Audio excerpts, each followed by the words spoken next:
Hello, it's time to noontime prayer. I brought the Adult Bible Study Guide of the 3rd of 2025. It titled the Exodus and it has also the certain lessons.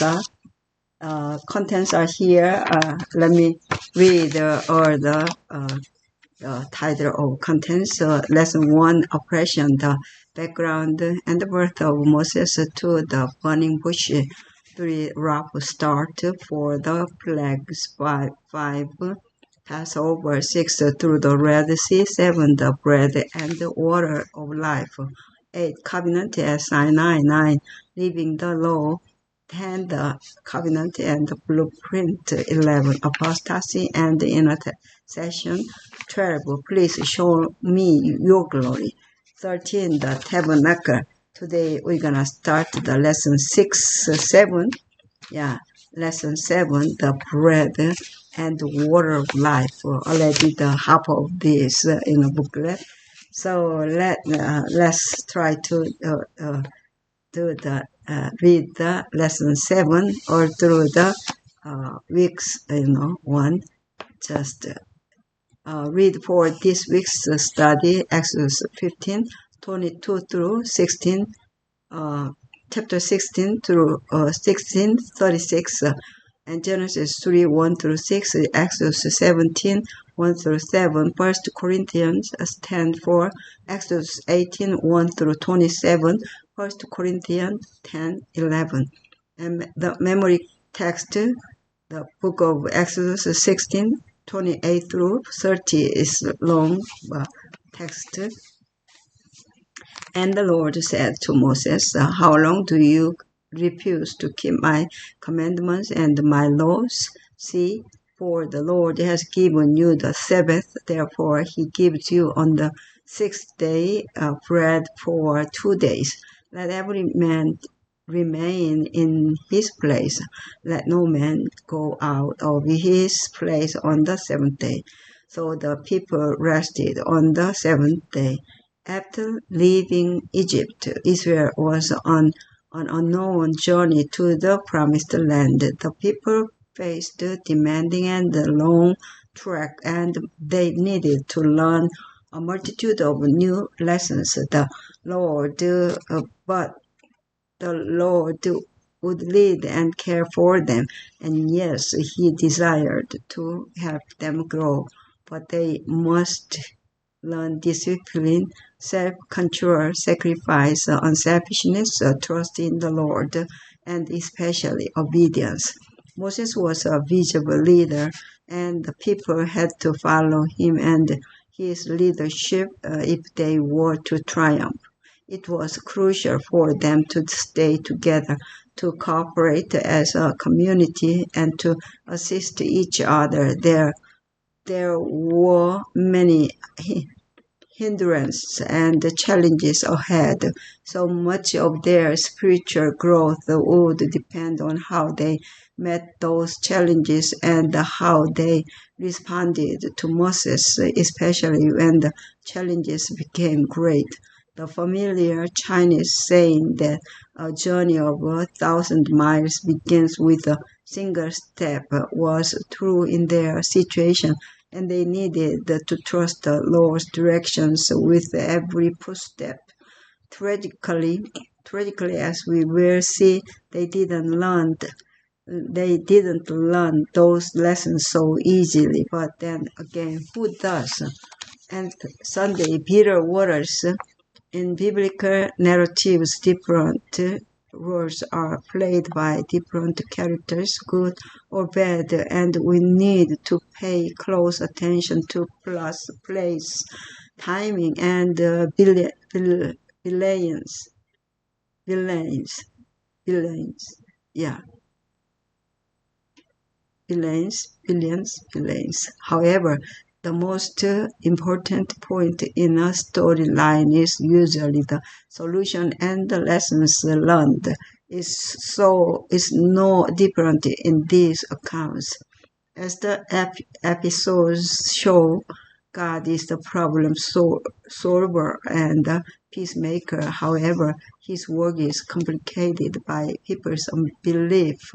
As a result, of their constant murmuring and disobedience, the Hebrews experienced serious complications, even prejudice. They brought upon themselves many difficulties because of their incredulity and unrepentance. Read Exodus 15:22 through 27.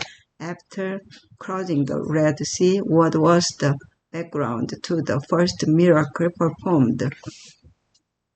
The first test of Israel's faith is associated with the need for water, not surprising given the harsh, hot, and dry desert environment.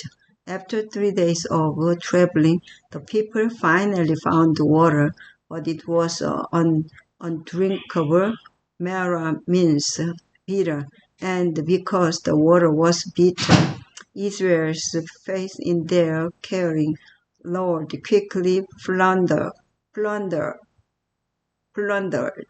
However, God reacted with compassion, and the first miracle was performed with a piece of wood. Of course, it was not the wood, but the Lord who made the water sweet and drinkable.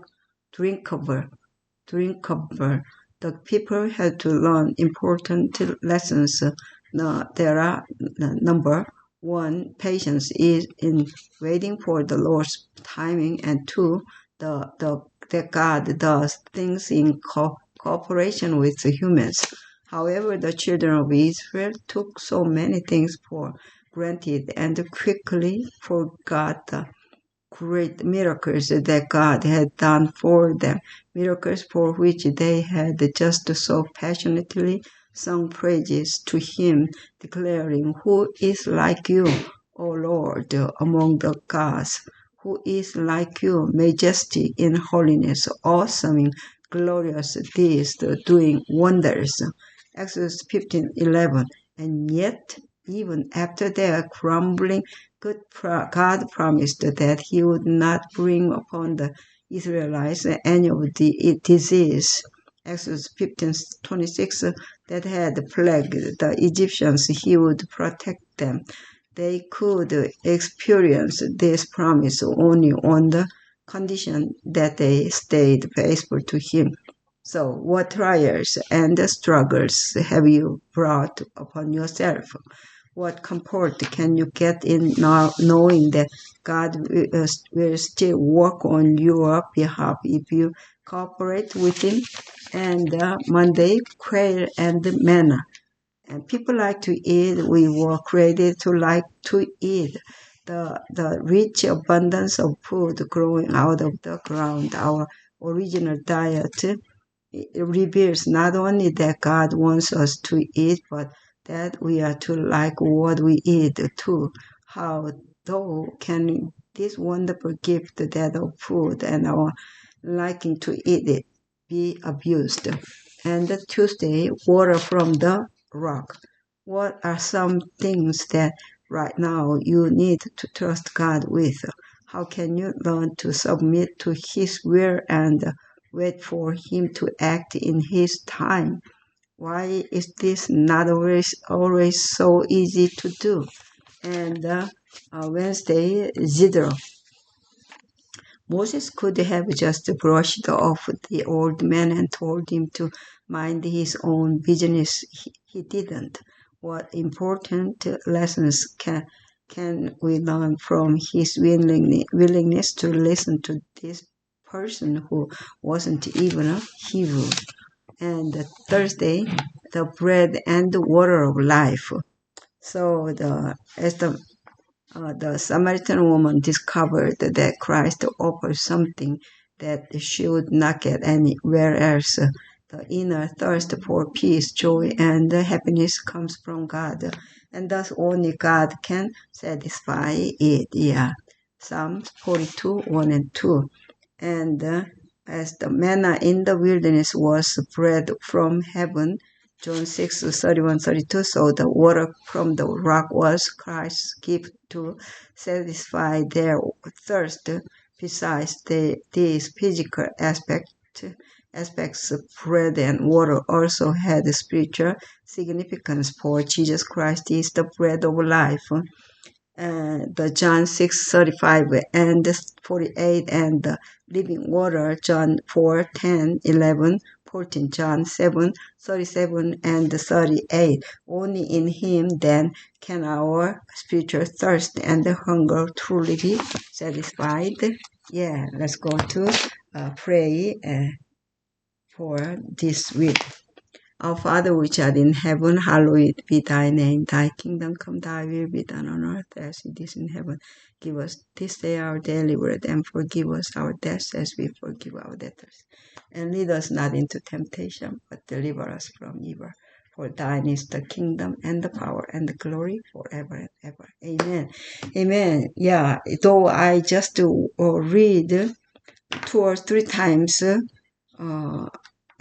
each day, on each day, but actually, frankly, I don't, I get just, the word or praise or just a little amount of, the story. If I read in Korean, it will be more, a